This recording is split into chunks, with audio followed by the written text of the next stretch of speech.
kuma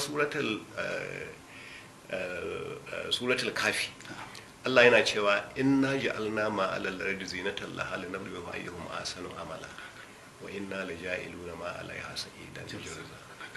Saboda la nuna cewa duk wasu abubuwa da muke gani din nan na kyalli, komi babban gida da ka gina, komi abin da ka nuna, komi wane ne da kake gadara da shi, duk abin motoci da ake shiga, bai ne Allah ya ce yara akwai faranan da zai zo ƙarshe za a ɗauke su ne a faska ita duniyan gaba ɗaya na ita za a yi.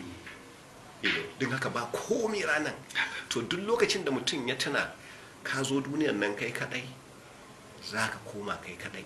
Don haka mutum ya duba wani shugaba na nan, yau ina Yar'adua yanzu jiya ina yin sabon hanya na Shandam Road.